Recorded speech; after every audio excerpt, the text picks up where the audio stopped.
네, 고영태 씨, 나는 가방 디자이너다. 최순실 씨의 측근이 아니다라고 거듭 주장했다는 소식입니다.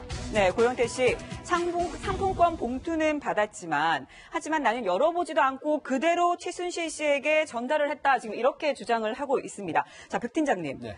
자, 봉투는 받았는데 나는 거기에 상품권이 든지도 몰랐고, 그게 200만 원인지는 더더욱 몰랐다. 왜 이런 주장을 하는 걸까요? 근데 이제 그 세관장의 그 승급, 진급에 관련한 최초의 이 사건이 이제 그 벌어지긴 검찰 발표는 2천만 원이라고 발표가 됐거든요. 네. 근데 이제 고영태 씨는 이 부분에 대해서 적극적으로 부인하고 있습니다. 사실 2015년도 계좌에 2천만 원이 들어간 정황이 발견이 됐는데 이 돈은 그 돈하고 상관이 없다. 근데 이번에 200만 원 상품권을 받아서 열어보지도 않고 그대로 최순실 씨에게 전달을 했다라고 네. 하는 부분인데 사실은 이제 알선수재 혐의에서 자기는 좀 벗어날 그런 어떤 전략적인 게 아닌가. 그래서 변호인이 이렇게 이제 그 방어를 해줬는데 사실은 나는 이 사건에 있어서 심부름꾼이지 내가 주범이 아니다. 이런 걸 강력하게 주장을 해서 처벌을 경하게 받기 위한 전략이 아닌가 하는 생각이 듭니다. 네. 네.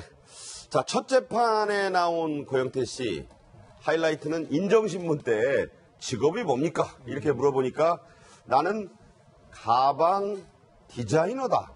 도소매도 한다. 자, 이렇게 얘기를 했는데 눈길을 끄네요. 왜 그랬을까요? 원칙적으로는 K스포츠 재단에 이제 관계가 있잖아요. 그렇죠. 뭐 거기에 직원이랄지 아니면 이제 그런 얘기를 해야 하지 않겠어요? 그런데 아마 그렇게 되면 최순실 씨와 연관성이 있는 것이고, 그러면 최순실 이제 최측근이라는 것이 더 본인에게 이제 불리한 영향을 미치지 않을까 그런 생각에서 굉장히 머리를 많이 쓴 것 같은데, 네. 최순실의 측근이라는 것은 뭐 엄청나게 나타나 있잖아요. 네. K스포츠 재단과 관련된 부분에서 어떻게 개입을 했고 이를 장하기 위해서 어떤 행위를 했는가 녹음 파일만 보더라도 최순실 씨와 관계가 나타나 있는 거 아니겠습니까? 그런데 그렇죠. 뭐 단순히 그런데 본인이 이제 그 전에 금메달을 땄긴 했지만 펜싱 선수로서 뭐 그 부분을 얘기하기는 어려울 것 같고. 근데 저는 고영태 씨 하면 어쨌든 국가대표고 금메달과 은메달까지 땄던 대표적인 펜싱 선수인데 그 얘기를 할 줄 알았거든요. 근데 그 얘기를 안 하고. 이 가방 회사 이름이 빌로밀로 네. 이 최순실 사태 초기에 아주 유명했지 않습니까? 뭐 그 가방을 직접 들었었죠. 박근혜 전 대통령이 들었다 해서 그런데 그 어떻습니까? 이후에 아마 이제 펜싱 이후에 지금 현재의 직업이 중요한 거거든요. 이제 법원에서 얘기할 때는 그렇지만 현재 직업은 아마 없는 걸로 알고 있는데 이제 지금도 뭐 가방 디자이너 그렇게 얘기한 것 같아요. 그런데 아까 이제 백 팀장께서 말씀하셨는데 지금 이 총 합쳐서 인천세관 본부장과 관련된 인사청탁으로 2,200만 원 받은 거거든요. 네. 근데 그중에 현금이 2천만 원이에요. 근데 대부분의 변호사법이나 알선수재에서는 현금은 사실은 추적하기 어렵기 때문에 네. 대부분 다 부인을 합니다. 네. 그런데 상품권 같은 경우에는 상품권을 어디서 사서 갖다 전달해야 하잖아요. 그러면 준 사람이 어디서 샀다는 게 나타나기 때문에 이 부분을 사실은 부인하기 어렵죠. 추적이 되는군요. 그렇죠. 그래서 네. 본인이 이제 그걸 내가 가진 게 아니고 이제 최순실 씨에게 전달했다고 하는데 아마 그 현금도 마찬가지고 상품권도 과연 고영태 씨가 전적으로 본인이 다 가졌는지 아니면 전달했는지 그분은 좀 의심스러운 부분이 있어요. 그런데 전달을 했다 하더라도 본인은 죄가 되지만 다른 사람이 실질적으로 자기는 거기서 수익을 안 받았다고 한다면 형량에 있어서는 영향이 있기 때문에 본인 생각에는 엄청 고민을 많이 해서 이런 주장을 하고 있는 것으로 보입니다. 네. 자, 최순실 게이트 초기에 큰 화제들 가운데 하나가 두 사람, 그러니까 고 씨와 최순실 씨는 무슨 관계냐 대체 온갖 얘기들이 나왔었는데 지난 연말에 국회 청문회로 돌아가 보겠습니다. 고영태 증인과 최순실의 관계는 어떤 사이였다고 생각합니까? 굉장히 가까운 관계라고 저는 알고 있었습니다. 어떻게 친하게 됐어요? 친하게 된 게 아니라 아니 가까운 측근이지 않습니까? 그 언론에 보도된 거와는 전혀 사실과 다릅니다. 블루케이의 직원으로 있었지 뭐 가까운 측근이고 이런 건 전혀 사실 부분입니다. 네, 지금 얘기를 들어보면 고영태 씨는 자신은 최순실 씨의 측근이 아니다 이렇게 얘기를 했지만 그동안 우리가 들었던 수많은 녹취록을 들어보면 최순실 씨는 고영태 씨가 뭐 관리를 하고 거기 맡기고 이런 얘기 계속 나오지 않았습니까? 그러니까 초기에 이 국정농단의 구도는 어떻게 돼 있었냐면 박 전 대통령과 아주 절친인 최순실, 뭐 이대에 거친 최태민 시절부터 관련이 있었던 거죠. 그리고 두 개의 축이 있는데 하나는 문화계의 축, 하나는 체육계의 축인데요. 문화계 축이 바로 차은택 감독이다. 그렇죠. 체육계의 축은 전 국가대표 펜싱 메달리스트인 고영태다. 금메달, 은메달 98년 아시안 게임. 단체전 금메달, 개인전 은메달이에요. 이 98년 방콕 아시안 게임입니다. 네. 그러니까 국가대표 맞는 거죠. 그렇죠. 그래서 이 두 축이 당시 모습입니다. 예. 사실 고영태 씨가 어느 시점 이후에는 최순실과 관계가 틀어졌고 차은택 감독이 뭐 주도적으로 장악을 했고 그러면서 사실은 반목 관계가 됐다가 공익적 제보자로 돌아선 상황 아니겠습니까? 네. 그런 상황인데 지금은 측근이 아니라고 할 수 있겠죠. 오히려 앙숙이 됐다고 얘기할 수도 있습니다. 다만 초창기에 이 일들이 다 벌어지던 초기에는 고영태 씨는 최순실의 측근으로 우리가 불러도 무방하고 심지어는 고영태 씨의 집을 최순실이 드나들었다. 네. 줬던 돈을 다 가져갔다. 그다음에 고영태 씨는 여기에 대해서 정유라의 개를 맡아줬다가 싸움이 커졌다. 유명한 얘기였죠. 네, 청문회 때 이 얘기에 국민들이 깜짝 놀랐고요. 네, 강아지 얘기. 아까 청문회 장면 안 나왔습니다만 이완영 의원 당시에 국민들이 빵 터졌던 건데 이 증인은 최순실을 사랑합니까? 네. 존경합니까? 이렇게 물어보지 않습니까? 그때 정말 예, 그랬는데 지금 어쨌든 이번 재판에서 고영태 씨는 최순실과의 관계는 다 지우고 싶은 것 같아요. 네. 청문회 당시에도 측근은 아니고 사업적인 업무 상하 관계였을 뿐이다. 이렇게 얘기를 하고 있습니다. 네. 자, 이 재판도 화제를 계속 끌 것 같습니다. 재판 얘기 또 있죠. 박근혜 전 대통령 재판에 참석해서 손을 번쩍 들고 판사에게 큰 소리로 질문을 한 남성이 있었는데요. 과태료 50만 원 처분을 받았습니다. 죽을 죄를 지었다라고 읍소를 했다고 하고요. 판사가 그래서 그러면 감치 처분은 면해주겠다 이랬다고 했는데 김 변호사님 그때 저 질문 장면이 화제가 됐죠? 네, 손을 번쩍 들었어요. 그 질문이 있습니다 하면서 판사님께 질문이 있습니다. 변호사님께 질문이 있습니다. 네.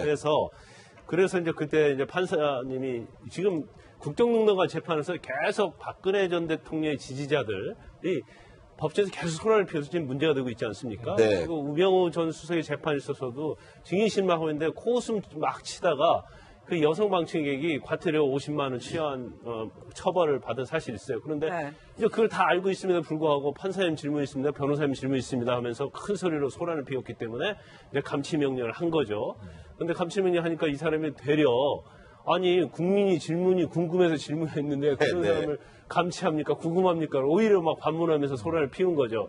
그래서 우리가 보통 법정의 어떠한 그 폭언이나 뭐 그런 행동을 해서 소란을 피운다거나 그래서 심리 방해한다거나 아니면 법정의 어떤 유신의 어떤 현재 훼손한 경우에는 법원 조직법에 의하면 감치를 할 수 있게 돼 있어요. 감치. 근데 이제 감치를 일단 해놓고 감치 재판을 합니다. 그래서 이 사람에 대해서도 이제 감치 재판을 했어요. 재판 끝나고. 그러니까 이제 이 사람도 그때는 죽을 죄를 졌다. 네, 그러니까. 굉장히 이유가 재밌습니다. 그렇죠. 빌었고, 그 이유에 대해서 나는 서민이고 경제가 바닥나고 가정이 파탄할 지경이라서 재판이 언제까지 가려는지 궁금했다. 그런데 사실 저거 아무 상관없는 얘기 아니에요.